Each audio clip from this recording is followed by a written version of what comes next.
ప్రార్థన.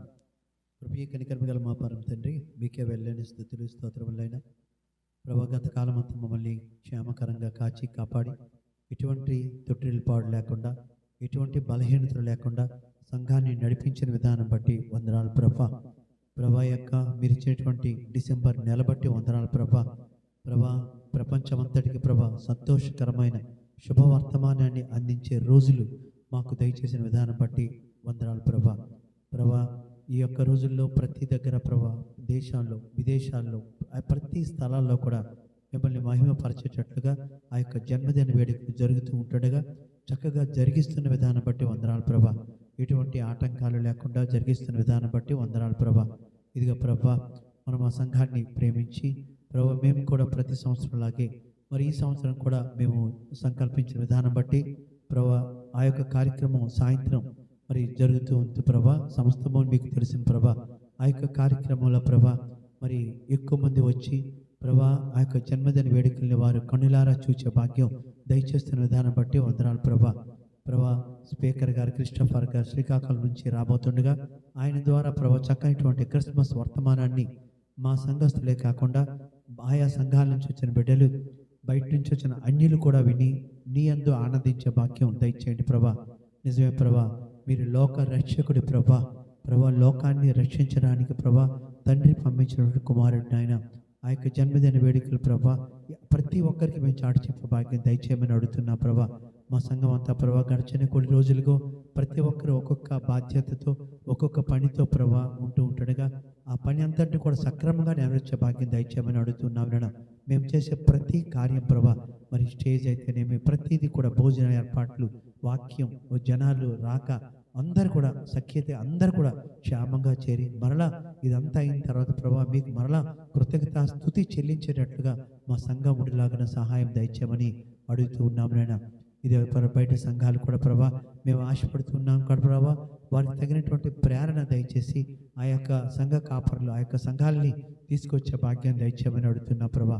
వాతావరణాన్ని కానీ ఆ యొక్క కరెంటు విషయంలో కానీ ఇటువంటి ప్రభా ఎటువంటి బలహీనతలు అనర్థాలు లేకుండా ప్రతి కార్యక్రమం ప్రభా కేవలం మా యొక్క వ్యక్తిగతంగా కాకుండా, మా యొక్క గొప్పతనంగా కాకుండా కేవలం మీరు మహిమపరిచే విధంగా ఆ యొక్క కార్యక్రమం జరిగే భాగ్యం దయచేయమని అడుగుతున్నాం నాన్న.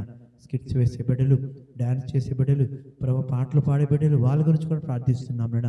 ప్రభు, సంతోషంతో ఈ యొక్క కార్యక్రమం పాల్పంచుకున్న భాగ్యం దయచేయని అడుగుతున్నా ప్రభా. ఎటువంటి బలవంతం కానీ ఏమీ లేకుండా ప్రభా, ఇది ప్రభా ఆ యొక్క జన్మదినం కాబట్టి సంతోషంతో నేను నా కుటుంబం దీంట్లో పాల్గొంటాను అనే ఒక మంచి నిర్ణయం మాకు దయచేయమని అడుగుతున్నాం నాన్న. ఇదే ప్రభా సరైనటువంటి వర్తమానం కూడా ఇతరులకు చాటు చెప్పే భాగ్యం దయచేయండి ప్రభా. ఎంతమంది అన్యులు రాబోతున్నారు ప్రభా, వాళ్ళ గురించి కూడా ప్రార్థిస్తున్నాం నాన్న. ప్రభా, ఎంతోమంది రాలేకపోయిన బిడ్డలు ఉన్నారు ప్రభా, వారు ఈ రోజు గురించి ప్రార్థన చేస్తూ ఉంటుండగా సహాయం దయచేయమని అడుగుతున్నాం నాన్న. ప్రతి ఒక్క కార్యక్రమాన్ని కూడా ప్రభా మీరే నడిపించమని అడుగుతున్నాం నాన్న. ఇదిగో ప్రభా, పాస్టర్ గారి ద్వారా ఏ వాక్యం అయితే ఈరోజు మాకు తెలియజెప్పబడుతుందో ప్రభా, ఆ యొక్క క్రిస్మస్ సంబంధించి ఏదైతే చెప్పబోతున్నారో ప్రభా దాన్ని మేము గ్రహించి ఇతరులకు చాటు చెప్పే భాగ్యం దయచేయమని అడుగుతున్నాం నాయన. ప్రభా, స్త్రీలు అయితేనేమి ప్రభా, యవనస్తులు అయితేనేమి, క్వైర్ వారు అయితేనేమి ప్రతి ఒక్కరి గురించి కూడా ప్రార్థిస్తున్నాం నాయన. ప్రభా, భయంకరమైన చలి నుంచి ప్రభా కాపాడమని అడుగుచున్నాం నాయన.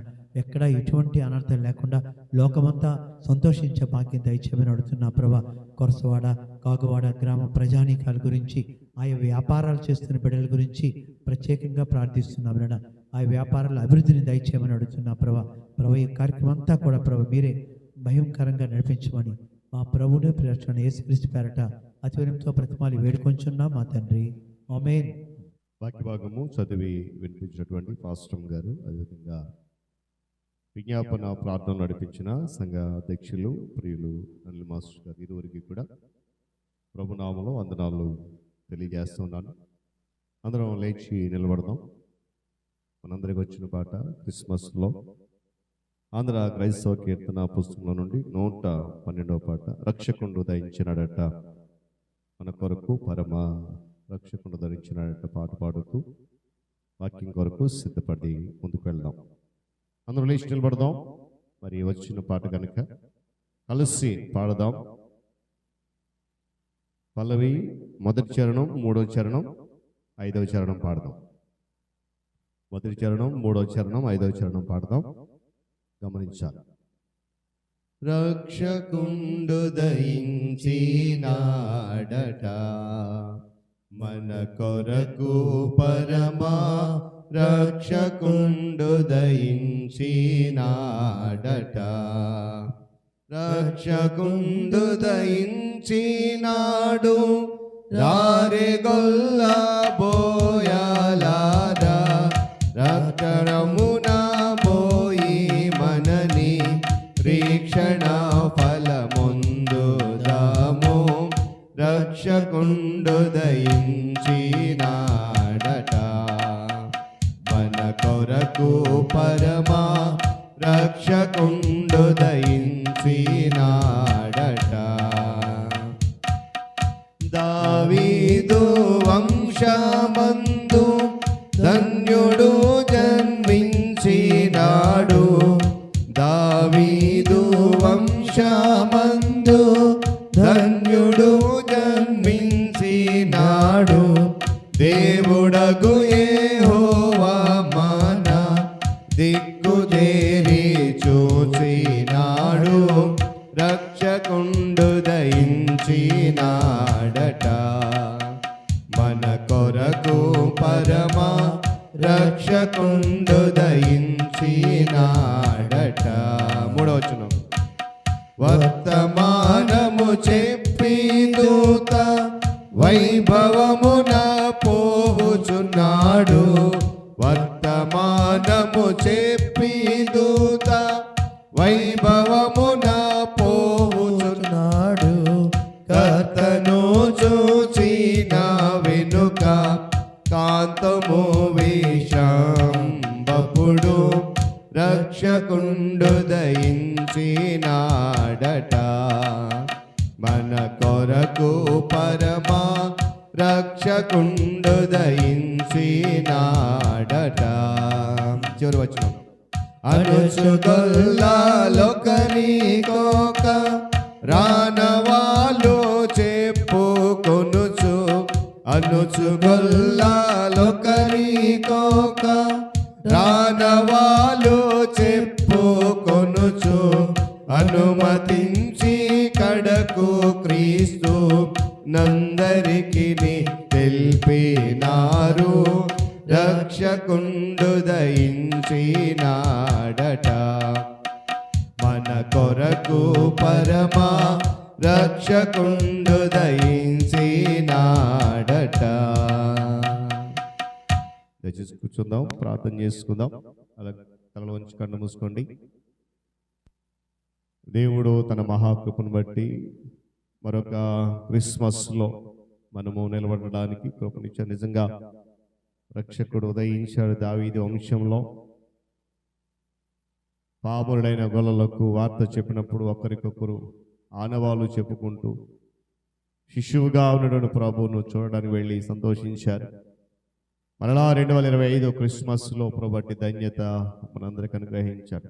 ప్రార్థన చేద్దాం. మహోన్నతుడా మీకు వందనాలు. తిరిగి మరొకసారి నీ పాదసమును వస్తున్నాం నాయన. ఈ పరిశుద్ధ ఆదివారంలో వాక్య ధ్యానం కొరకు సిద్ధపడుతున్నాం. ఇదిగో నీ దాసుడిగా నేను నిలబడబోతున్నా నీ పక్షంగా. మరి వచ్చి వాడును బలహీనుడు నేను. నా కొరకు మా కొరకు ఆత్మ ద్వారా మీరు ఏదైతే మాట్లాడబోతున్నారో ఆ మాటలు విని వాటిని ఈ క్రిస్మస్లో మేము నా తండ్రి ఒకవేళ సరి చేసుకోసం అంశాలైతే సరి చేసుకోవడానికి నాయన వాటిని సరిదిద్దుకొని నీ మార్గం నడిచేటువంటి ధన్యత ఆ మాటల ద్వారా మాకు దయచేయమని అనుగ్రహిస్తామని ప్రార్థన చేస్తున్నాను. ఈ స్తుతి ఆరాధనలో నాయన రక్షకుడు మా కొరకు ఉదయించాడు. మాకున్నటువంటి సమస్త బాధలను తొలగించడానికి, మా శ్రమలను పోగొట్టడానికి నాయన ఆయనను మీరు పంపించిన విధానం బట్టి స్తుతులు చెల్లిస్తూ మరి వాక్యం కొరకు సిద్ధపడుతుండగా మీ సహాయం అనుగ్రహించమని ఘనత మహిమ మీకు చెల్లిస్తూ యేసు నామములో ప్రార్థన అడుగుతున్నాను తండ్రి, ఆమేన్. దయచేసి నీ శబ్దం కూర్చుందాం. దేవుని పరిశుద్ధ గణనామానికి మహిమ కలుగును గాక. హల్లెలూయా. శబ్దమ హల్లెలూయా, హల్లెలూయా. చాలా సంతోషం ప్రియులారా. దేవుడు తన మహాకృపను బట్టి ఇటు రీతిగా ఈ పరిశుద్ధ ఆదివారం ఆరాధనలో మనందరినీ కూడా సమకూర్చిన విధానాన్ని బట్టి ప్రభు ఉన్నతమైన గణనామానికి సమస్త ఘనత మహిమ ప్రభావాలు కలుగునుగాక. మరి చేరవచ్చిన మీ అందరికీ సంఘ నాయకులైన వారికి, విశ్వాసులుగా ఉన్న వారికి ప్రభువైన క్రీస్తు వారి శ్రేష్టమైన నామంలో శుభాలు తెలియజేస్తున్నాను. చదవనటువంటి ఈ భాగంలో మనము కొద్ది నిమిషాలు ధ్యానం చేద్దాం.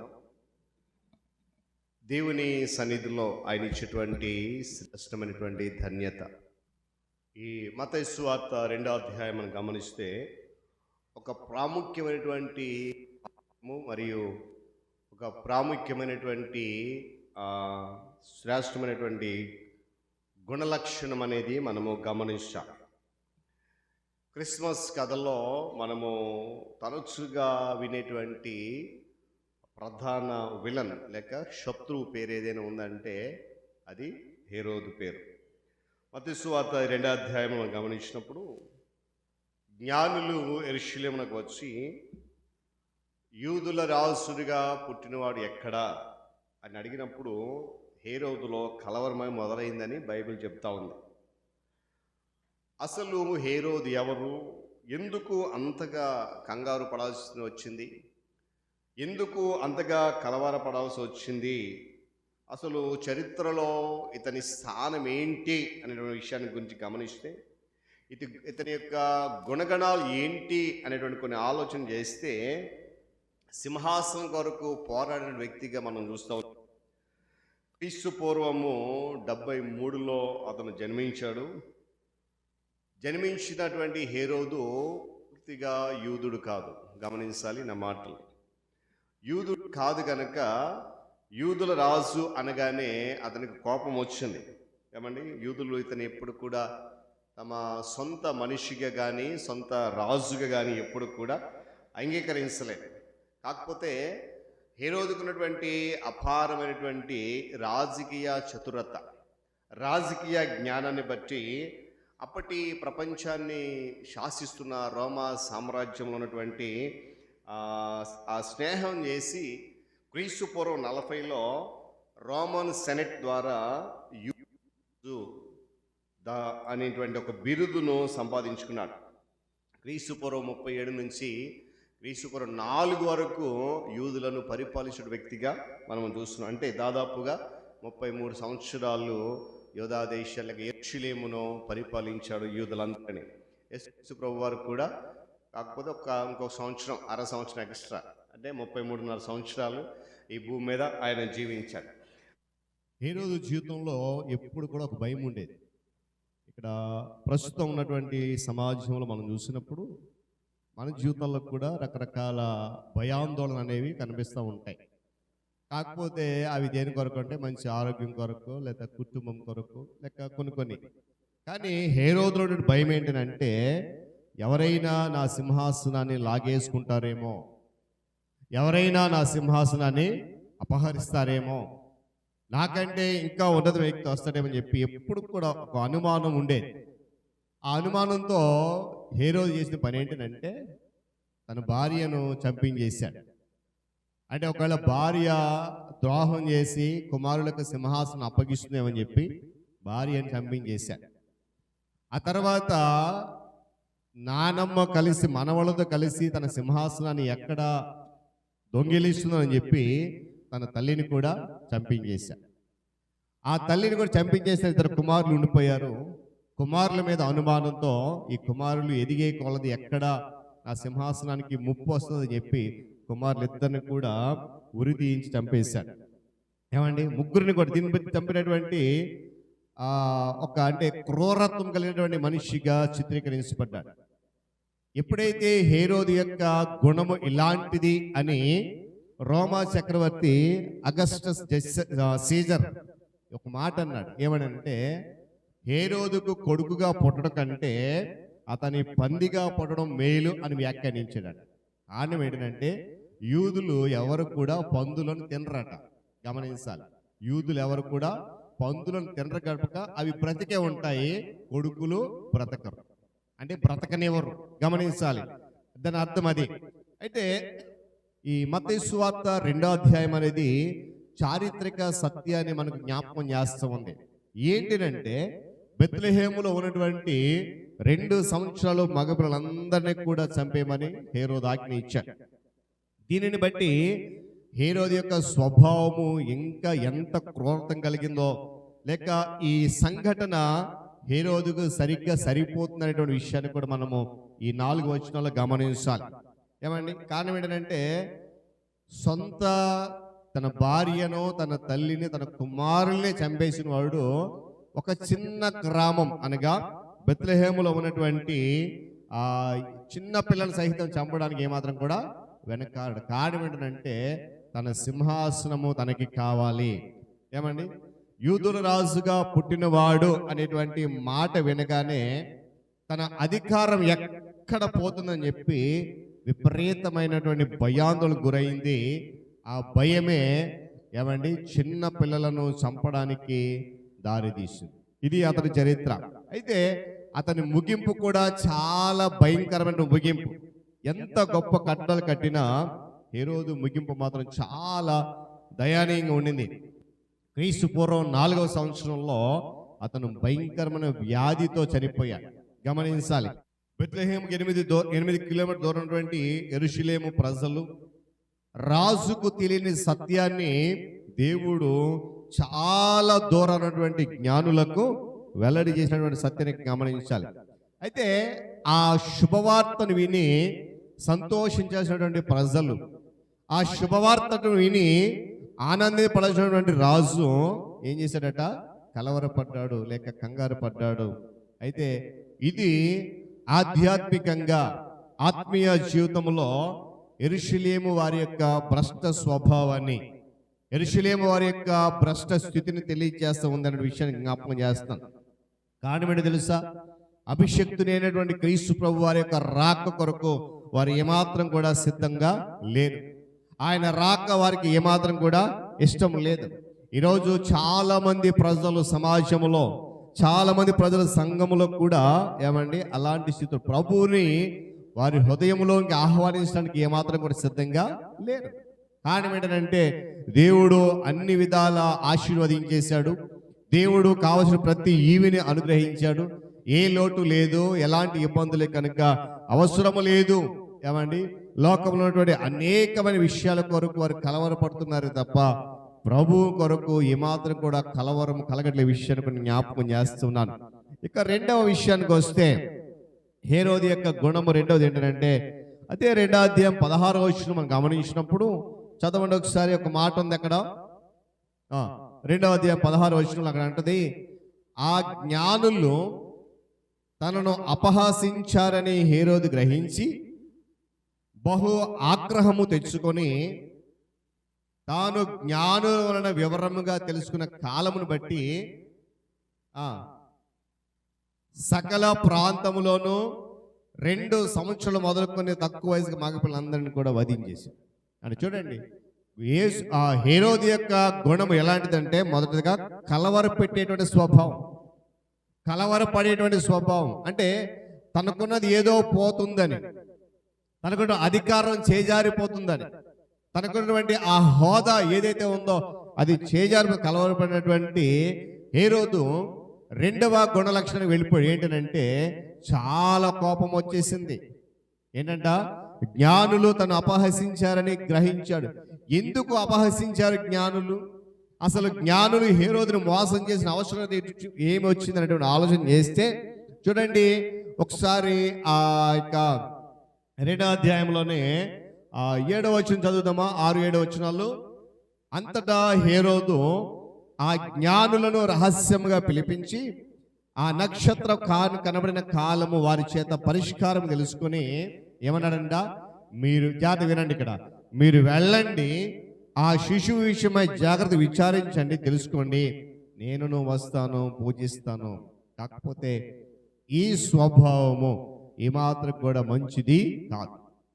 కారణం ఏంటంటే అసలు వాస్తవానికి నిజంగా పూజించాలి, ఆ వ్యక్తి ఎవరో గణపరచాలి, ఆ వ్యక్తి ఎవరో ఆ వ్యక్తిని ఆరాధించాలి అనేటువంటి ఆలోచన ఉన్నవాడైతే, నిజంగా ఒక గొప్ప వ్యక్తి జన్మించాడు కనుక ఆ గొప్ప వ్యక్తిని సన్మానించినటువంటి ఆలోచన కలవాడైతే జ్ఞానులు రాగానే ఏమాత్రం కూడా కలవరపడకుండా, ఏమాత్రం కూడా కంగారు పడకుండా ఏమండి ఏం చేసేవాడు? నిజమా సరే దగ్గర ఉన్నటువంటి నాకు తెలియలేదు, ఈ ఈ యెరూషలేమును పరిపాలించినటువంటి నాకు ఏమాత్రం విషయం తెలియలేదు, దేవుడు మీ ద్వారా నాకు తెలియజేశాడు కనుక పదండి మనమంతా కలిసి వెళ్ళి ప్రభుని ఆరాధన చేద్దాం, ఆ గొప్ప వ్యక్తిని సన్మానించేదనేటువంటి ఆలోచన చేయలే. ఏమండి ఆ చెప్పిన మాట, మనం చదివిన మాట గమనిస్తే ఆ మాట కూడా చాలా కపట మనస్తత్వం. కారణం ఏంటంటే ప్రారంభంలో చెప్పాను, సింహాసనము ఎక్కడ చేజారిపోతుందో. ఈ జ్ఞానులు కూడా వచ్చినప్పుడు యూదులను అడిగిన, ఆ హేరోదుని అడిగిన మాట ఏంటంటే, అయ్యా మా దేశంలో ఒక తార వెలిసింది, ఆ నక్షత్రం మేము చూసి వచ్చాము, ఏదో ఒక వింత ఉంది ఇక్కడ, ఆ వింతను చూడాలి మేము వచ్చాము, ఒకవేళ మీకేమైనా తెలుసా అనుంటే కనుక ఏమండి హేరోదులో కలవరం గాని కోపం గాని వచ్చి ఉండేవి కావు. కానీ జ్ఞానులు వచ్చి రాగానే అక్కడ ఆయన యొక్క దానికి ఒక పేరు పెట్టారు, ఏమని? ఆయన నక్షత్రం అని పెట్టారు. ఏమండి రెండో అధ్యాయం మనం చదివాం కదా, ఆయన నక్షత్రం పెట్టారు. రాగానే రాజు అనుకున్నారు, వింతైన తార గనక ఆ పుట్టిన వ్యక్తి గొప్పవాడే ఉంటాడు అనుకున్నారు. గొప్పవాడు కనుక ఎక్కడ ఉంటాడు? గొప్పవాడైతే రాజు కోటలో ఉంటాడు, గొప్ప గొప్ప సింహాసనం ఉంటాడు కనుక ఆ సింహాసన కోటకు వెళ్దామని చెప్పి సరాసరి హేరోదు దగ్గరికి వెళ్ళిపోయారు. వెళ్ళిన వారు అడిగిన ప్రశ్న ఏంటనంట, యూదుల రాజుగా పుట్టినవాడు. జ్ఞానులు వచ్చారు, రాకకు సంతోషించాడు, కానీ వారు అడిగిన ప్రశ్నకు మాత్రము కలవరం మొదలైపోయింది. నేను మొదటి పాయింట్ అదే చెప్పాను. ఆ వార్త వినగానే కలవరానికి గురైపోయాడు. ఆ మాట వినగానే భయం వచ్చింది. అదేంటి, నేనే కదా రాజుని, ఈ సింహాసనం వరకు నా సొంత వాళ్ళని కూడా చంపేశాను కదా, మరి ఇతనెవరు రాజు అంటున్నారు, ఎక్కడ జన్మించాడు? చాలా కోపం వచ్చేసింది. అందుకే తర్వాత ఎప్పుడైతే ఆ జ్ఞానులు ఏమండి ఆ మాట దగ్గర దూత స్వప్నము ద్వారా బోధించబడిన వారే హేరోదు దగ్గర వెళ్లకుండా మరొక మార్గం వాళ్ళు వెళ్ళిపోయారు. ఆ వెళ్ళిపోయిన తర్వాత చాలాసేపు వెయిట్ చేశాడు, చాలాసేపు ఎదురు చూశాడు, ఇంకా జ్ఞానులు వస్తారు, అసలు ఎక్కడ పుట్టాడు ఆ వ్యక్తి, వెళ్ళాలి ఆ వ్యక్తిని చంపేయాలి, వెళ్ళాలి ఆ వ్యక్తిని చంపేయాలి. చాలా కోపం వస్తుంది. ఎందుకంటే జ్ఞానులు తిరిగి వెనక్కి రాలే, జ్ఞానులు వెనక్కి రాలేదు చాలా. అందుకనే హేరోదు యొక్క ఒక రెండో గుణం ఏంటంటే చాలా ఆగ్రహం కలవాడు, కోపం. అంటే చిన్న చిన్న విషయాలకు కూడా కోపడే స్వభావం. జ్ఞానులు వెళ్ళారు కానీ తిరిగి వస్తారని ఎదురు చూశాడు కానీ రాలేదు కనుక మరి ఇలాంటి ఆలోచనలతో, అరే ఆ రాజుగా పుట్టిన వ్యక్తి ఎక్కడో తెలిస్తే, ఆ స్థలం ఎక్కడో తెలిస్తే నేను వెళ్ళి ఆ యొక్క శిశువుని చంపేద్దాం అనుకున్నానే, ఇలా జరిగిందేంటి? ఆ జ్ఞానులు వస్తారు, ఆ వార్త చెబుతారు, నేను వెళ్ళి ఆ రాజు అనబడి వ్యక్తిని చంపేద్దాం, కనుక నాకు ఇంకెవడు కూడా పోటీ ఉండడని చెప్పి తనలో చాలా ఉత్సాహంగా సంతోషంగా ఉన్నాడు. కానీ చాలా త్వరితగతిన ఆ సంతోషం అంతా కూడా ఆవిరైపోయింది. కారణం, వెళ్ళిన జ్ఞానులు వెనకకి తిరిగి రాలే. వాళ్ళంతటి వారు రాలేకపోవటం కాదండి, అక్కడ ఒక మాట చూడండి, స్వప్నమందు 12వ వచనం చదవండి ఒకసారి. 12వ వాక్యం, తరువాత హేరోదు నొద్దకు వెళ్ళవద్దని స్వప్నమందు దేవుని చేత బోధించబడిన వారు మరి యొక్క మార్గమున తమ దేశమునకు వెళ్ళిపోయారు. దేవుని స్తోత్రం కలుగును గాక. హల్లెలూయా. ఏమండి ఎప్పుడైతే జ్ఞానులు తిరిగి రాలేదో చాలా కోపానికి గురైపోయాడు. ఆ కోపం పట్టలేక ఏమన్నాడంట, అక్కడ ఉన్నటువంటి 16వ వచనంలో బెత్లెహేములోనూ, గమనించాలి ఇక్కడ, బెత్లెహేములోనూ దాని చుట్టుపక్క ప్రాంతాల్లో ఎవడైనా సరే మగపిల్లలు ఉంటే 2 సంవత్సరాల కన్నా తక్కువ వయసు ఉంటే కనుక అందరినీ చంపే. ఇదే సంఘటన మనం నిర్గమకాండంలో చూస్తాం. ఒకసారి వెళ్దామా వెనక్కి. నిర్గమకాండం 2వ అధ్యాయంలో ఇశ్రాయేలు ప్రజలు ఐగుప్తు దేశంలో బానిసలుగా బ్రతుకుతున్నప్పుడు దేవుడు వారిని కనికరించడానికి ఇష్టపడ్డ సమయంలో, వారు ఐగుప్తు బానిసలుగా ఉంటున్నప్పుడు ఐగుప్తులు వారిని బాగా హింస పెట్టేస్తూ, శ్రమలకు గురి చేస్తూ, చాలా ఒత్తిడి గురి చేస్తున్నారు. కారణం ఏంటంటే ఒకవేళ వీళ్ళని ఇంత ఒత్తిడి శ్రమకు గురి చేస్తే మరి వీళ్ళకి ఇంకా పిల్లలు పుట్టరు, వీళ్ళే చనిపోయే వరకు మనకు బానిసలు ఉంటారని చెప్పేసి. కానీ దేవుడు తన యొక్క ఆ వాగ్దానం నెరవేర్చాలి కనుక వాడు ఎంత శ్రమ పెట్టినా కూడా ఇశ్రాయేలు జనాంగం వర్ధిల్లుతూనే ఉంది. దేవుని స్తోత్రం కలుగును గాక. చదవండి ఒకసారి ఆ మాట 2వ అధ్యాయంలో 15వ వచనం, మొదటి అధ్యాయం 15వ వచనం.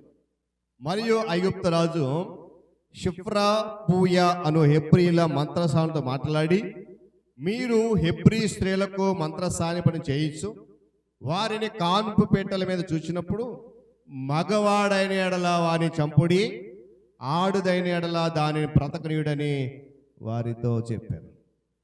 ఆ రాజు ఐగుప్తు రాజులో భయం ఉంది. మగ పిల్లలైతే ఎదురు తిరుగుతారు. మనకి జాగ్రత్త గమనించాలన్న మాటలు. అనాది కాలములో ఇశ్రాయేలులు ఐగుప్తు బానిసలుగా ఉన్నప్పుడు కూడా ఐగుప్తు రాజు ఉన్నటువంటి వ్యక్తి భయపడ్డాడు. ఎందుకంటే ఇశ్రాయేలు ప్రజలలో మగ సంతానం అనేది వర్ధిల్లుతూ ఉంటే, అభివృద్ధి చెందితే వారి ముందు మన యొక్క ఆటలు సాగవు. కనుక మంత్రసానులు చెప్పాడేమని, మగ పిల్లడైతే చంపేయండి, ఆడపిల్ల అయితే బ్రతకడు. కారణం, ఆడపిల్లలకు బ్రతికినంతగా మనకు బానిసకు బ్రతుకుతుంది. మగపిల్లడైతే వాడు ఎదురు తిరుగుతాడు. ఇక్కడ హేరోదు అక్కడ ఎలాగైతే ఐగుప్తు రాజు ఎలాగైతే మగపిల్లని చంపేయమన్నాడో, మరలా కొన్ని వేల సంవత్సరాల తర్వాత అదే సంఘటన బెత్లెహేములో హేరోదు చేయించాడు. 2 సంవత్సరాల పిల్లలందరినీ కూడా సింహాసనం కొరకు. జాగ్రత్త గమనించాలి పిల్లరా. చూడండి, ఒకవేళ ఈ క్రిస్మస్లో చిన్న చిన్న విషయాల్లో మనము మనం కోపపడే వారిగా ఉన్నామేమో, ఆగ్రహం గలవారిగా ఉన్నామేమో. ఎందుకంటే చూడండి, మనుషులం కదండి అని అంటారు చాలామంది. దేవుడు మనకు చాలా జ్ఞానం ఇచ్చాడు. కానీ మనలో ఉన్నటువంటి కొన్ని విషయాల గురించి ప్రశ్నలు వచ్చినప్పుడు మనకు చాలా ఆగ్రహం వచ్చేస్తూ ఉంటుంది, కోపం వచ్చేస్తూ ఉంటుంది. కానీ నేను అంటాను, ఒకవేళ ఈ క్రిస్మస్లో చిన్న చిన్న విషయాల కొరకు సరి చేసుకోవాల్సిన విషయాల కొరకు, సరిదిద్దుకోవాల్సిన విషయాల కొరకు ఒకవేళ మనకు ఆగ్రహం వస్తుందేమో, కోపం వస్తుందేమో, నేను అంటాను ఆలోచన చేద్దాం. ఆ యొక్క ఆగ్రహం గల స్వభావాన్ని మనము తీసివేసుకున్న విషయాన్ని జ్ఞాపకం చేస్తాను. ఇక 3వ విషయానికి వస్తే హేరోదు యొక్క గుణగణాలు ఏంటనంటే 14వ అధ్యాయం అదే మత్తయి సువార్త 7వ వచనం చదువుదాం ఒకసారి. 6-7 వచనం చదవండి. 6-7 వచనం చదవండి. హేరోదు జన్మ దినోత్సవం వచ్చినప్పుడు హేరోదియ కుమార్తె వారి మధ్య నాట్యమాడి హేరోదును సంతోషపరిచింది కనుక ఆమె ఏమి అడిగినను ఇచ్చతనని అతడు ప్రమాణపూర్వకంగా వాగ్దానము చేసెను. తర్వాత అప్పుడు ఆమె తల్లి చేత ప్రేరేపించబడినదై బాప్తిస్మమిచ్చు యోహాను తలను తనకిమ్మని ఎక్కడ పళ్ళెములు పెట్టి నాకు ఇప్పించుమని అడిగాను. హేరోదు యొక్క 3వ స్వభావం ఏంటంటే పరిశుద్ధులైన వారిని, విశ్వాసులకు పిలువబడుతున్న వారిని లేక సంఘమును హింసించేవాడిగా ఉన్నాడు. నేను మరలా మొదటికి వెళ్తున్నాను. తన యొక్క గుణగణాలు మొదటి ఏంటంటే కలవరపడే స్వభావం. కారణం, సింహాసనం ఎక్కడ పోతుందనని. ఆ కలవరపడే స్వభావం దేన్ని తీసుకొచ్చిందంటే ఆగ్రహానికి గురి చేసింది. ఆ ఆగ్రహం ఏం చేసిందంటే పరిశుద్ధులను, సంఘాన్ని కూడా హింసించేటువంటి దిశగా తీసుకువెళ్ళింది అనే విషయం జ్ఞాపకం చేస్తున్నాను. చూడండి, సంఘాన్ని, విశ్వాసులను హింసించే స్వభావం గలవాడు, తిరస్కారం స్వభావం గలవాడు.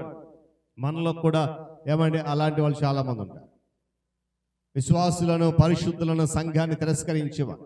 నేనంటాను ఈ క్రిస్మస్లో అలాంటి స్వభావం మనలో ఉండొద్దు. ఎందుకంటే ఈ హేరోదు గర్వించి దేవుని ఏమాత్రం కూడా మహిమపరిచే విధంగా తన యొక్క మనస్సు మార్చుకోలేదు. చూడండి, 115వ సంకీర్తనలో మొదటి చరణంలో 2వ భాగంలో చక్కటి మాట ఉంటుంది.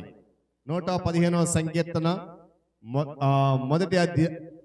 మొదటి చరణంలో 2వ భాగం, మొదటి భాగం, క్షమించాలి 2వ భాగం చదవండి.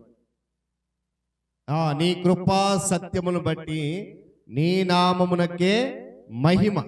కానీ ఇక్కడ హేరోదు చేసిన పని ఏంటంటే దేవుని నామానికి ఏమాత్రం కూడా మహిమ చెందడం లేదు, హృదయమందు గర్వించాడు. ఏమండి, అపోస్తుల కార్యాల గ్రంథము 12వ అధ్యాయము మొదటి వాక్యాన్ని ఒకసారి మనం చూద్దాం.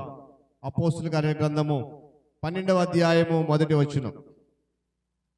దాదాపు అదే కాలమందు, అనగా క్రీస్తు ప్రభు వారిని ఆయన జన్మించినప్పుడు ఏ స్వభావం అయితే ఉందో ఆ కాలమందే రాజుని హేరోదు సంఘపు వారిలో కొందరిని బాధ పెట్టడానికి బలాత్కారంగా పట్టుకున్నాడు. అంటే తన స్వభావం చూడండి, క్రైస్తవులను లేక పరిశుద్ధ ఉన్నవారిని విశ్వాసులను హింసించేటువంటి స్వభావం. అంతేకాకుండా హేరోదు నక్క స్వభావం గలవాడు. ఈ మాట ఎవరో చెప్పింది కాదండి, స్వయాన ప్రభువే చెప్పాడు. ఏమండి, లూకా సువార్త 11:32 అంటాడు, మీరు వెళ్ళి ఆ నక్కతో చెప్పండి అంటాడు. నక్క సంగతి మనకు తెలుసు కదండి, జిత్తులు మారి కదా. ఈరోజు నేను అంటాను పిల్లలు, క్రిస్మస్లో ఒకవేళ ఇలాంటి స్వభావం కదా, ఇలాంటి స్వభావం కలిగి మనం ఉంటే కనుక ఈ క్రిస్మస్లో ఉన్నటువంటి సంతోషాన్ని మనం పొందుకునే విషయాన్ని జ్ఞాపకం చేస్తాం. ఇక్కడ గమనించండి, హేరోదు యొక్క చరిత్ర మనకు ఒక ముఖ్యమైన పాట నేర్పిస్తాం. అతడు గొప్ప గొప్ప రాళ్ళు సేకరించి దేవాలయాన్ని కట్టగలిగాడు, కానీ తన హృదయంలో దేవునికి ఏమాత్రం కూడా చోటు ఇవ్వలేకపోయాడు.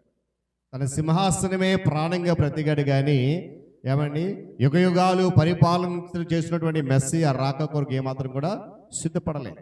ఆయన జన్మించడం తెలియగానే ఏమండి ఆగ్రహానికి గురయ్యాడు, దేవాలయం కట్టాడు, కానీ తన హృదయంలో చోటు ఇవ్వలేక. ఈరోజు మనలో చాలా మందికి కూడా అదే పని చేస్తూ ఉన్నాం. ఆరాధనకు వస్తున్నాం, సంఘ విశ్వాసులకు పిలువబడుతున్నాం, క్రైస్తవులు పేరు పెట్టి పిలువబడుతున్నాం, కానీ మన హృదయంలో దేవునికి ఏమాత్రం కూడా చోటు ఇవ్వలేకపోతున్నాం. దేవునికి చోటు లేకపోతే పిల్లరా మనం ఆనందము పొందలేం. అధికారి కొరకు అర్రులు చేస్తూ శాంతి సమాధానకరమైనటువంటి యేసుక్రీస్తు ప్రభు వారిని గుర్తించలేకపోయాడు. నా సింహాసనమే ముఖ్యం, నాకు అధికారం ముఖ్యం అనుకున్నాడు. గమని చరిత్రలో అతడు హేరోదు ద గ్రేట్ అంటే గొప్పవాడు అని పిలువబడినప్పటికీ దేవుని దృష్టిలో మాత్రం ఒక విఫలమైనటువంటి రాజు, మనుషుల దృష్టిలో ఒక క్రూరత్వం కలిగినటువంటి మనిషి. గమనించండి, ఈరోజు ఒక ప్రశ్న వేసుకుందాం, మన హృదయపు సింహాసనం ఎవరిది?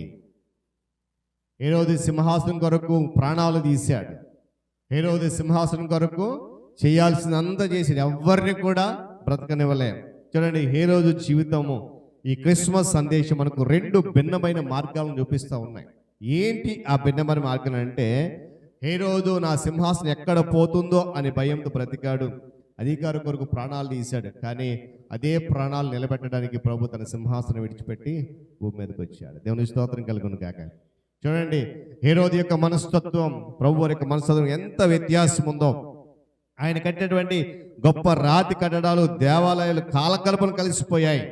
ఆయన నిర్మించిన కోటలు నేడు శిథిలావస్థలో మారిపోయాయి, కానీ అదే కాలములో రక్షకుడిగా జన్మించి ఏమండి అదే కాలములో ఎటువంటి ఆడంబరం లేకుండా, ఎలాంటి అధికారం లేకుండా జన్మించి ఆ స్థలము లేక పశువుల తొట్టులో పడుకోబెట్టినటువంటి యేసుక్రీస్తు ప్రభు వారి యొక్క ప్రేమ అనేటువంటి రాజ్యం ఇప్పుడు విస్తారంగా స్థాపించబడింది. నేను మరలా జ్ఞాపకం చేస్తాను, హేరోదు గొప్ప గొప్ప రాళ్ళతో కట్టినటువంటి కట్టడాలన్నీ కూడా కాలగర్భంలో కలిసిపోయాయి.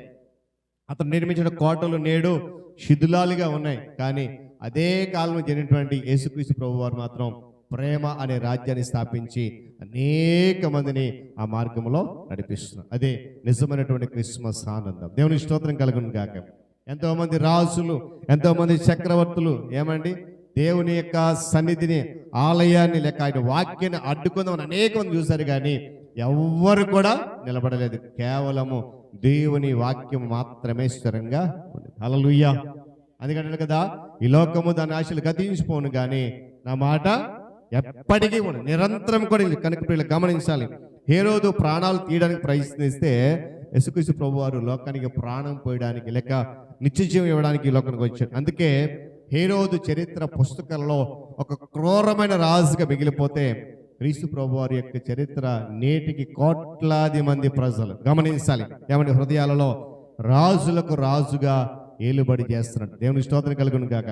ఈరోజు అదే రాజులకు రాజు మన హృదయాలకు కూడా ఏలుబడి చేయడానికి మనం ఇవ్వాలి. అందుకే అన్నాను ప్రశ్న, మన హృదయపు సింహాసనము ఎవరిది?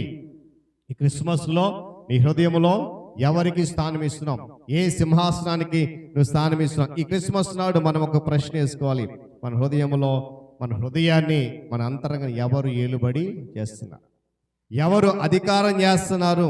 ఏమని హేరోదు లాంటి స్వార్థము, హేరోదు లాంటి అహంకారము, అసూయ ఒకవేళ మనలో ఉన్నాయేమో, హేరోదు లాంటి కలవర పడిపోయే అంశాలు ఉన్నాయేమో, హేరోదులాగా చిన్న చిన్న విషయాలకు ఆగ్రహం పడిపోయే వారికి ఉన్నామేమో, ఏమండి హేరోదుల వల్లే తోటి విశ్వాసులను హేళన చేసే వరకు ఉన్నాయి మేము, అసూయ పడే వరకు ఉన్నామేమో గమనించాలి.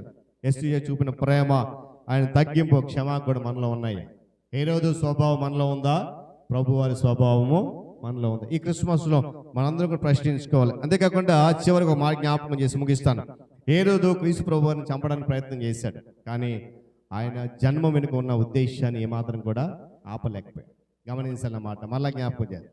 శిశువుగా ఉన్నటువంటి ప్రభువాన్ని చంపడానికి ప్రయత్నం చేశాడు, కానీ ఆయన పుట్టుక వెనుకున్నటువంటి శ్రేష్టమైన ఉద్దేశాన్ని ఏమాత్రం కూడా అడ్డుకోలేకపోయాడు. అందుకొరకు ఈ రోజు ప్రపంచమంతా కూడా అనేక కోట్ల మంది ఏమండి ప్రభుని ఆరాధిస్తున్నాడు. చీకటి ఎంత ప్రయత్నించినా కూడా వెలుగుని ఏమాత్రం కూడా ఆపలేదు. హేరోదు యొక్క స్వభావం చీకటి అయితే ప్రభు యొక్క స్వభావము వెలుగు కనుక ఆయన అందుకే గత వారంలో ధ్యానం చేశాం. లోకానికి నేను వెలుగును, చీకటి నుండి వెలుగులకు మనం వచ్చి కనుక ఈ క్రిస్మస్ మనలోని హేరోదు యొక్క సింహాసనాన్ని దింపి గమనించాలి. మన హృదయములో ఈ క్రిస్మస్ లో హేరోదు యొక్క సింహాసనాన్ని దింపి ఆ స్థానములో రక్షకుడిగా వచ్చినటువంటి ప్రభు వారిని రారాజుగా ఆహ్వానిద్దాం. అప్పుడే నిజమైన క్రిస్మస్ ఆనందాన్ని పొందుకుందాం. కనుక ఆ క్రిస్మస్ లో సంపూర్ణంగా కొనసాగుతూ అనేకులకు ఆయన మార్గాన్ని చాటిస్తూ హేరోదులాని స్వభావాన్ని తొలగించుకుందాం. ప్రభు వారిని మాత్రమే ఏలుబడిగా ఆహ్వానిద్దాం. దేవుడి మాటలు మన కొరకు దీవించునుగాక. తలలోంచి కన్ను మూసుకునండి, ప్రార్థన చేసుకుందాం. ప్రేమ గల మా తండ్రి, మీకు వందనాలు. క్రిస్మస్లో మరొక శ్రేష్టమైన నీ సందేశం మేము విన్నాం. నా తండ్రి, చీకటి నుండి వెలుగులోనికి మమ్మల్ని నడిపించిన దేవుడవు, నీ ప్రియకుమారి యొక్క రాక ద్వారా మమ్మల్ని బలపరిచావు. నీ స్తోత్రాలు. ఆత్మతో సత్యముతో నేను ఆరాధించి కృపణించాను. నాయన, అదిగో హేరోదు జీవితంలో అనేకమైనటువంటి భిన్నమైన మనస్తత్వాలు, భిన్నమైన గుణగణాలు, స్వభావాలు మేము విన్నాం.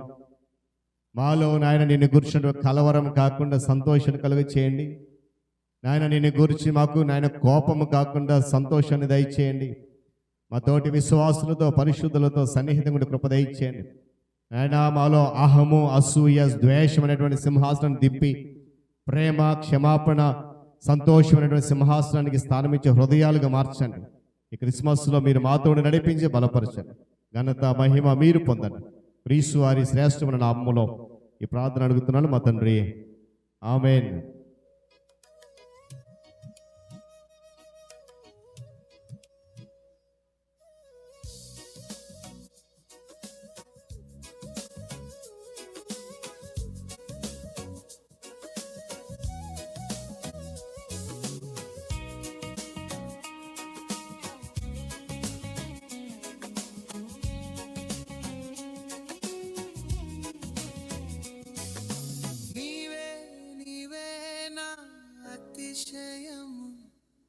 నీవే నీవే నా పరవశము, నీవే నీవే నా అతిశయము, నీవే నీవే నా పరవశము. యేసయ్యా, నా యేసయ్యా, యేసయ్యా, నా యేసయ్యా, యేసయ్యా, నా యేసయ్యా, యేసయ్యా, నా యేసయ్యా.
మంచిది. ప్రతి సమయంలో సంఘ ప్రకటనలు విన్నాం. సంఘ అధ్యక్షులు ప్రియులు అనిల్ మాస్టర్ గారు ప్రకటనలు తెలియజేస్తారు. దేవునికి వందనాలు. పాస్టర్ గారికి, పాస్టర్ గారికి, సంఘ పెద్దలకు, విశ్వాసులందరికీ కూడా యేసుక్రీస్తు ప్రశస్త నామమున వందనాలు తెలియజేస్తూ ఉన్నాం. మరి ఈ సంవత్సరం దేవుడు మనకి ఇచ్చినటువంటి మరొక డిసెంబర్ నెల. గత సంవత్సరం అనుకున్నాం క్రిస్మస్ ఎలా ఉంటుందో, నా పరిస్థితి ఏంటో, నా చర్చి పరిస్థితి ఏంటో, నా కుటుంబ పరిస్థితి ఏంటో. అలాంటిది దేవుడు మనల్ని ప్రేమించి మరొక ఆదివారం మనకి దేవుడు కలుగు చేశాడు. మరి అంతేకాకుండా మరి ఈరోజు మనం మరి కొరసవాడలో క్రిస్మస్ కూడా సెమీ క్రిస్మస్ దాన్ని నిర్వహించుకుంటున్నాం. మరి గతంలోనే చెప్పాము. మరి ఈరోజు వాక్యం కూడా పాస్టర్ గారి ద్వారా ఒక చక్కటి వాక్యం విన్నాం హేరోదు గురించి. మరి హేరోదు ప్రయత్నాలు, ఎన్నో ప్రయత్నాలు చేశాడు. ఆ వెలుగు రాకుండా చూశాడు, ఆ వెలుగు ఉండకూడదు అని. ఎందుకు? హేరోదు ఏంటట? చీకటి. ఆ చీకటికే ఇంపార్టెంట్ ఇవ్వాలనుకున్నాడు, కానీ అది అయిందా? లేదు. వెలుగే శాశ్వతం.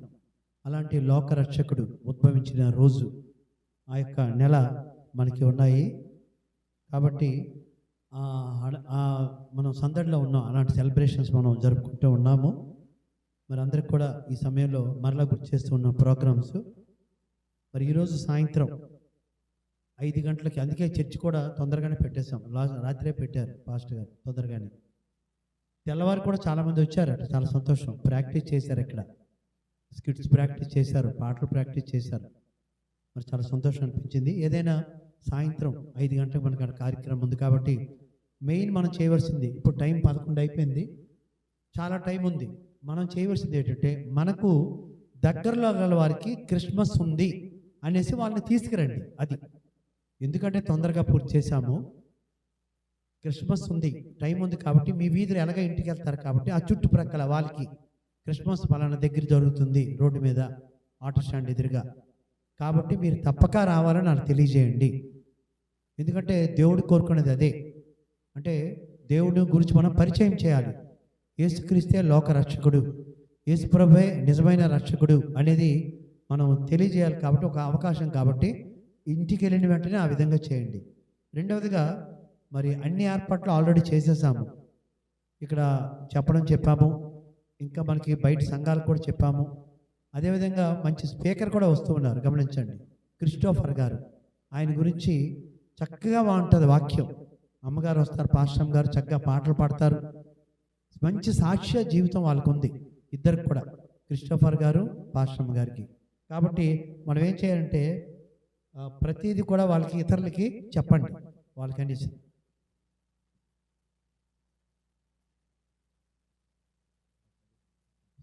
సో ఆ విధంగా మనకి అందరికీ అది చెప్పండి. ఒక మంచి స్పీకర్ వస్తున్నాడు, అవన్నీ వస్తున్నాయని. తర్వాత మీకు ప్రతిదీ కూడా, ఎప్పుడు కూడా మన ఒక కార్యక్రమం చక్కగా అవ్వాలంటే కొన్ని కమిటీస్ వేస్తాం మనం ఎప్పుడు కూడా. కమిటీస్, ఆ కమిటీస్ గత కృతజ్ఞతార్పణ పండుగలో కొన్ని కమిటీస్ వేసాం. ఆ కమిటీస్ వేయబట్టే సక్సెస్గా పూర్తి చేసాం.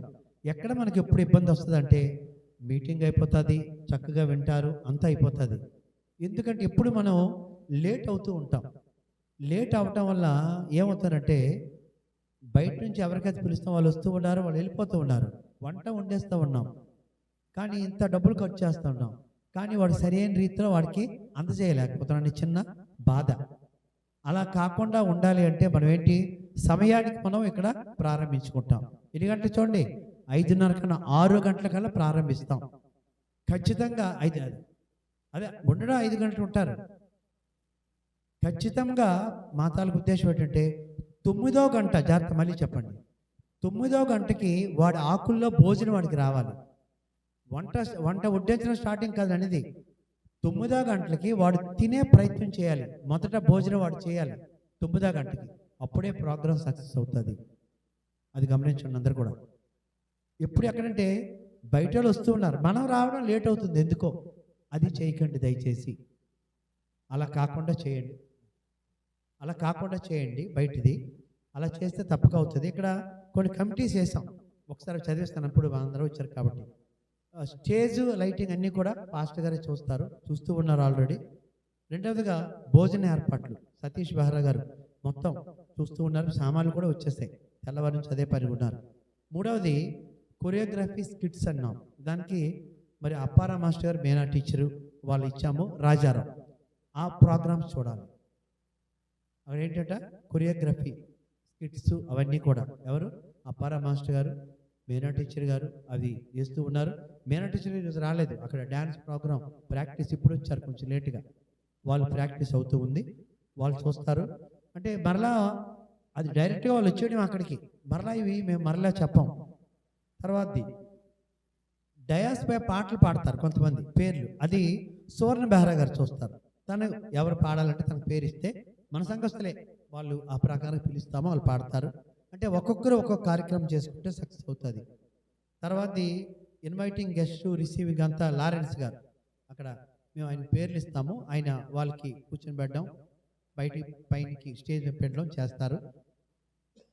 నెక్స్ట్ కేక్ కటింగ్ మరి మేరీ రత్నం గారు ఆధ్వర్యంలో తనకి చెప్పాము, అంటే తను ఎక్కలేరు కాబట్టి తను కొంతమంది గెస్టులు పిలుస్తాము, వాళ్ళు ఆ కేక్ కటింగ్ చేస్తారు. తర్వాత ఈసారి క్రిస్మస్ గిఫ్ట్స్ పెట్టాము ఒక 2, మొన్న చెప్పాం, సతీష్ బాబు గారు అనౌన్స్ చేశారు. మనతో పాటు బయట వస్తారు కదా, అందరి పేర్లు రాస్తాము ఒక చిన్న చీటీల మీద, చీటీ రాసి లాస్ట్లో డ్రాలాగా తీస్తాము. ఎవరైతే పేర్లు వస్తాయో వాళ్ళకి ఫస్ట్ ప్రైజు, సెకండ్ ప్రైజ్ ఒక 2 ఉంటాయి. అది కూడా ఒకరు చేస్తారు. అది ఎవరంటే చెప్పాము, మరి బోరగా నుంచి సాగరు, డాక్టర్ సౌజన్య వాళ్ళు ఆ కార్యక్రమం నిర్వహించుకుంటారు. మేము దాంట్లో దూరం, వాళ్ళకి ఆ స్లిప్స్ ఇచ్చేస్తాము, వాళ్ళ పేర్లు రాసుకోవడం, నెంబరింగ్ ఇవ్వడం అంతా వాళ్ళే చేయాలి. నారాయణమ్మ గారు గుర్తు చేయండి దానికి, కోడలికి బాబుకి అది గుర్తు చేయండి వాళ్ళకి. సో వాళ్ళు ఆ కార్యక్రమం చేస్తారు. తర్వాత టీలు ఉన్నాయి, టీ చిన్న బిస్కెట్స్ లాంటివి, అది లక్ష్మణ్ రావు గారికి ఇచ్చాం. ఆ కెట్టే ఉన్నారు, వచ్చారు, లక్ష్మణ్ రావు వచ్చారు. అంటే స్టార్టింగ్లోనే అది మధ్యలో డిస్టర్బెన్స్ కాకుండా అదేంటంటే టీ స్నాక్స్ లక్ష్మణ్ రావు గారు ఆ కెటిల్ అవన్నీ నువ్వే ఏర్పాటు చేసుకోవాలి, మేమన్నీ తెచ్చి మేము ఇవ్వడం కాదు. కెటిల్ తెస్తూ ఉన్నాము, అది చిన్నది కాదు, పెద్దదే స్టీల్ది కొన్నాము. నువ్వు కొంచెం ఎవరికైనా నువ్వు సపోర్ట్ తీసుకొని అక్కడక్కడ ఇవ్వడం, ఎందుకంటే చలి కాబట్టి మనకు 9 అవుతుంది కాబట్టి 5 గంటలకు వచ్చేవాళ్ళు ఉంటారు, 6 గంటలకు వచ్చేవాళ్ళు, అలాంటి వాళ్ళకి దగ్గర డిస్టర్బెన్స్ లేకుండా అవి చేస్తాం. తర్వాత ఇప్పుడు భోజన ఏర్పాట్లు, మెయిన్ కౌంటర్లు 2 పెట్టాం, అంటే బిర్యానీ చికెన్ కౌంటర్లు 2. దాంట్లో ఏముంటాయి, బిర్యానీ చికెన్ వేస్తారు, తర్వాత కచంబర్ వేస్తారు, తర్వాత వెజ్ కర్రీ ఉంటుంది అదే అక్కడ. అలాంటి 2 కర్రీస్ 2 కౌంటర్స్ పెట్టాం. దానికి మెయిన్ కౌంటర్స్ బిర్యానీ మదనే వేస్తాడు, మదన వచ్చాడు చూసుకో నెంబర్ 1. ఇది అయిపోగానే అక్కడికి వెళ్ళి నిలబడిపోవాలి. అక్కడ కౌంటర్స్ ఏర్పాటు మాత్రం ముందే చేసుకోవాలి, అప్పటికప్పుడు చేసుకోవడం కాదు, టేబుల్ని వేసేయాలి ముందే. మీటింగ్కి ఏ విధంగా చైర్లు వేస్తామో భోజనాలు కూడా అదే విధంగా ఆ టైంలోనే వేసేస్తాం. అది మదన వేస్తాడు. చికెన్ లక్ష్మణ్ రావు అక్కడ చేస్తావు.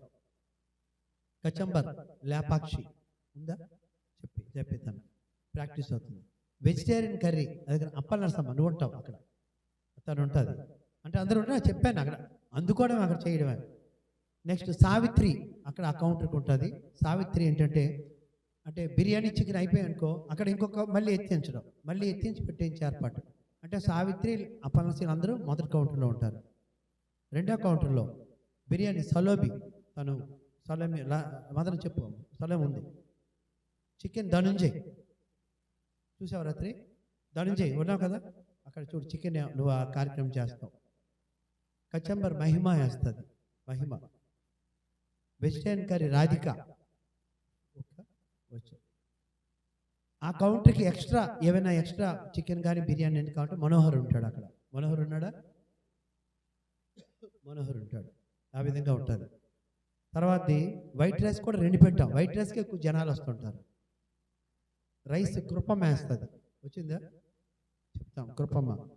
రసము విజయమ్మ, ధనుంజయ్ విజయమ్మకి చెప్పు, చూసుకో ఒకసారి. వెజిటేరియన్ కర్రీ పార్వతి, అమ్మా నువ్వు పార్వతి అక్కడ ఉంటుంది. అక్కడ ఆ కౌంటర్కి మెయిన్గా రాజారావు గారు ఉంటారు ఆ కౌంటర్కి. ఇవన్నీ ఏర్పాట్లు అందరూ దగ్గర రెడీగా ఉన్నారా లేదా, అవన్నీ నిండాయా లేదా, ఆ కౌంటర్లో చికెన్ ఉందా, వైట్ రైస్ ఉందా, రసం ఉందా, వెజిటేరియన్ కర్రీ అవన్నీ రాజారావు ఉంటారు. 2వ కౌంటర్ వైట్ రైస్కి రైస్ రోజా వేస్తుంది, తను రోజా. రసము రాజేశ్వరి, అమ్మ నీలవేణి గారు చెప్పండి తనకి, రాజేశ్వరికి రసం వేస్తారు. వెజిటేరియన్ కర్రీ కృపం వచ్చింది తనకు చెప్పింది తర్వాత. Vegetarian curry. మరి ఇంకొక పార్వతి ఉంది కదా, ఇంకొక పార్వతి చెప్పమ్మా దానికి. కృపమ్మకి ఏమి ఇచ్చాము ఇందాక? రైస్ అమ్మ, వైట్ రైస్ చేయాలి ఒక కౌంట్ అక్కడ ఉండాలి. నెక్స్ట్ ఆ విధంగా అవుతుంది. ఇక్కడ వాటర్, అన్నిటికంటే మెయిన్ వాటర్. కొన్ని బాటిల్స్ పెట్టాము, దానికి కూడా టేబుల్ వేయించుకోవాలి. దానికి మరి డ్రింకింగ్ వాటర్ హేమలత లారెన్స్ గారు, తర్వాత మీనా కుమారి టీచర్ గారు, సుశీలమ్మ గారు వస్తుంది సుశీలమ్మ గారు వాళ్ళు ఉంటారు. వాటర్ బాటిల్స్ అమ్మ, బాటిల్స్ ఇస్తాము. అవన్నీ నీట్గా బాటిల్స్ చదువుకోవడం అవన్నీ చేయాలి. ఎవరు? టీచర్ మీనా టీచర్ గారు, హేమలత లారెన్స్ గారు, సుశీలమ్మ. ఎందుకంటే వాటర్ అయిపోతూ ఉంటుంది, బాటిల్స్ పెట్టవే. తర్వాత special counter arrangement for Christmas decoration. ఈసారి అమ్మ ఇదే చెప్పడం, క్రిస్మస్ లైటింగ్స్, బల్బులు ఉంటాయి కదా, సీరియల్ సెట్లు, తర్వాత స్టార్స్, ఏవైనా డెకరేషన్ ఐటమ్స్ మనం వేరేగా పాతపట్నం పర్లాగా వెళ్ళక్కర్లే. తక్కువ ధరలకే ఒక పాతపట్నం నుంచి ఒక రుచి పెడతారు అక్కడ కౌంటర్, మహేష్ అని. దాన్ని ఆయనకి మనం హెల్ప్ చేయడమే, కొంచెం అక్కడ ఉండడమే. దానికి అప్పారా మాస్టర్ గారు ఉంటారు, మా రాశాను, అప్పారా మాస్టర్ గారు, అభిషేక్. అక్కడ వాళ్ళు ఆ క్రిస్మస్ డెకరేషన్ సామాన్లు అన్నీ ఉంటాయి. అమ్మ ఇదే చెప్పడం, ఎక్కడ కొనొద్దు, చాలా తక్కువకి ఇస్తారు, ఇంటికి పనికి వస్తాయి. ఎవరికైనా డెకరేషన్ క్రిస్మస్ ట్రీ చేసుకోవచ్చు. తర్వాత క్రాకర్స్ అక్కడ అవుతూ ఉంటుండగా బయట క్రాకర్స్ యథావిధిగా కాలుస్తాం. దానికి ఇన్ఛార్జిగా రాజారావు గారు, నువ్వే కొనుక్కొని తెచ్చుకుంటావు దాన్ని, క్రాకర్స్ బయట దానికి ఒక్కరే ఉంటారు, రాజారావు గారు. Next blankets distribution. బ్లాంకెట్స్ మనకి వచ్చాయి. బ్లాంకెట్స్ కొంచెం పేర్లు ఇచ్చారు, చాలామంది ఇవ్వలేదు. ఆ పేర్లు చదువుతాము, పర్లేదు. దానికి నేనుంటాను, లారెన్స్ గారు ఉంటారు, పాస్టర్ గారు ఉంటారు. అది బ్లాంకెట్స్ మేము పిలుస్తాం. అమ్మా అందరికీ వచ్చే పేర్లు ఇచ్చారు చాలామంది, వాళ్ళు తీసుకురండి. ఎవరో బెడ్ రిడన్ అయితే అమ్మకు, ఎవరో బెడ్ రిడన్ అయితే వద్దు, ఎవరో ముసలి రాలేరు అనుకోండి, ఏమొద్దు, మేము ఇస్తాం, పర్వాలేదు, మీరు అనుకోకూడదు. అలాంటి వాళ్ళు ఎలా వస్తారు? లేం, వాళ్ళకి కూడా ఇద్దాము, మీరు ఇచ్చారు కాబట్టి. అదే రాగలి, వాళ్ళు లెగలేని పరిస్థితి అంటే వద్దు, లెగిసే పరిస్థితి తీసుకురండి. ఎవరు రాకపోతే మన భోజనాన్ని వేస్ట్ అయిపోతాయి. కొంతమంది తీసుకురండి. ఒక 6 పేర్లు ఇచ్చారనుకోండి, కనీసం 4 తీసుకురండి. 10 మంది పేర్లు ఇచ్చారు, ఒక 6 తీసుకురండి. అంతమంది రాలేదంటే కష్టం అవుతాం. అమ్మా నిశ్శబ్దంగా ఉండండి, తర్వాత మాట్లాడుతుండండి. తర్వాత లాస్ట్కి వస్తా, అయిపోయింది కదా. తర్వాత బైబిల్స్ కూడా ఫ్రీ బైబిల్ డిస్ట్రిబ్యూషన్ కౌంటర్. మన దగ్గర బైబిల్స్ ఉన్నాయి, అవి కూడా కావాలంటే వచ్చు. దానికి హేమలత లారెన్స్ గారు తను వస్తే అయిపోతుంది కదా, అప్పటికి ఒక కౌంటర్ పెడతాము, అక్కడ ఉండడమే, అలా పెడతాము. రాలేదు తనకి. నెక్స్ట్ క్యాండిల్ సర్వీస్ మనకు ఉంది కదా, క్యాండిల్ సర్వీస్, క్యాండిల్స్ ఇచ్చుకోవడం, క్యాండిల్ సర్వీస్ అంతా కూడా దాన్ని సువర్ణ బెహ్రా గారు చెప్తాం, దైవ కడక్షం గారు, పాశ్రమ గారు, మీరు దాన్ని దైవ కటాక్షం, సువర్ణ బెహ్రా అండ్ క్యాండిల్ సర్వీస్ పాశ్రమ గారు, వీళ్ళు ముగ్గురు చూస్తారు. అందరికీ అందాలండి అది దైవ, అది మీరు పాశ్రమ గారు. ప్రతిదీ అంటే నా ఉద్దేశం అంటే మనం అలాగా కూర్చోకుండా ప్రతిదీ మనం కూడా ఇన్వాల్వ్ అయ్యి, మనం కూడా మూమెంట్ అయ్యి, మనం కూడా అటు ఇటు తిరుగుతుండాలి. ఎందుకంటే మరి ఈ సంవత్సరం మనకి దేవుడు ఇచ్చాడు, ఒక ఆయుష్ ఇచ్చాడు, ఆరోగ్యం ఇచ్చాడు, ఒక మంచి తలంపులు ఇచ్చాడు. కాబట్టి ప్రతి ఒక్కరు అదేవిధంగా దాస్పురం అమ్మ మీకు కూడా మీరు ఉండిపోతారు కదా ఇప్పుడు. ఓకే చూడండి ఎంత ఇదో, రాత్రి కార్యక్రమం అయితే ఆల్రెడీ వచ్చేస్తారు వాళ్ళు, ఇప్పుడే వాళ్ళు ఉండిపోతారు ఇక్కడే. వాళ్ళకి భోజనం ఏర్పాటు చేస్తాం, మొన్న చెప్పాం ఎవరైనా వస్తే భోజనం ఏర్పాటు చేద్దామని. ఆ విధంగా వాళ్ళకి భోజనాల ఏర్పాటు కూడా వాళ్ళకి చేస్తాము. ఈ విధంగా ఒకరికొకరు మిగతాది మిస్లీనియస్ అనేది, మిగతాది ఎవరైతే పేర్లు లేవో వాళ్ళకి కూడా ఒక కమిటీ ఉంది, వాళ్ళ తాలూతో చెప్తాము. ఇప్పటివరకు బ్లాంకెట్స్కి పేర్లు ఇచ్చేవాళ్ళు, పేర్లు దాస్పురం నారాయణమ్మ గారి నుంచి వచ్చాయి 5. ఇంకెవరైనా ఇవ్వాలని చెప్పండి. రెడ్డికి ఇది కాదు, పెద్దవి ఇది రత్నం గారు ఇచ్చారు, రెడ్డి రత్నం గారు పేర్లు ఇచ్చారు 5. మరి పాతపట్టు గౌరమ్మ, చాలా సంతోషం, మీ పేర్లు కూడా వచ్చేసాయి గురు. అదేవిధంగా అప్పల నరసమ్మ, సావిత్రి, మీ పేర్లు 8 వచ్చాయి. సావిత్రి మీరు ఇద్దరు వచ్చేసాయి. తర్వాత రాజారావు లక్ష్మణరావు మీ పేర్లు కూడా 10 వచ్చేసాయి మీ ఇద్దరు కలిసి. బోరగా నుంచి నారాయణమ్మ గారు 5 పేర్లు వచ్చాయి, మేము రాసాము. కాగవాడి నుంచి కృపమ్మ 5 పేర్లు వచ్చాయి, అవి కూడా నోట్ చేసాము. మా వీధి నుంచి 7, అది కూడా నోట్ చేసాము.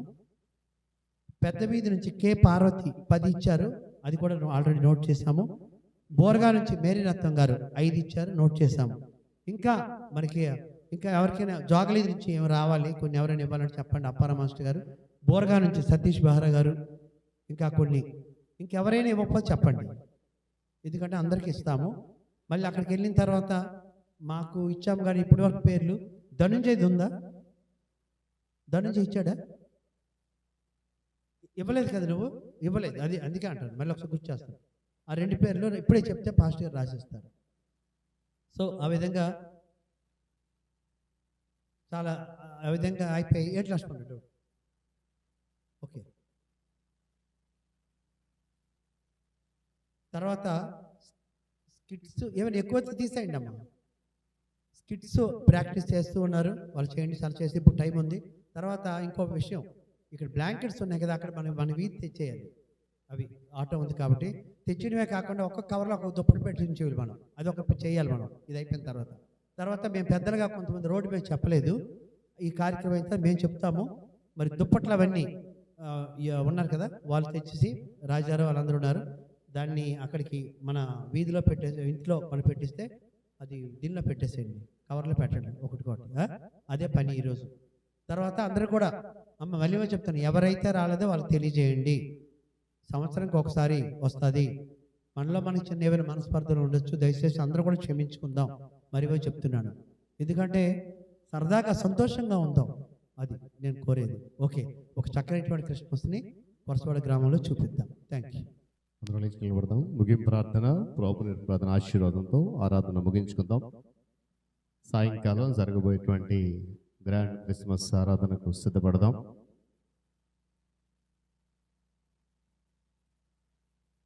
అధ్యక్షులు వారు చెప్పినట్లుగా సమయానికి అక్కడ ఉందాం. క్రిస్మస్లో ప్రభువుని అందరికీ హృదయపూర్వకంగా చాటి చెబుతాం. దేవుని నామమునకు ఘనముగా కార్యక్రమాన్ని జరిగిద్దాం. ప్రార్థన చేసుకుందాం. ఈ సమయంలో సంఘ ఉపాధ్యక్షులు డాక్టర్ లారెన్స్ గారు వారు మనల్ని ముగింపు ప్రార్థన నడిపిస్తారు. ప్రభు నేర్పిన ప్రార్థన ఆశీర్వాదంతో ఆరాధన ముగించుకుందాం. ప్రార్థన చేసుకుందాం.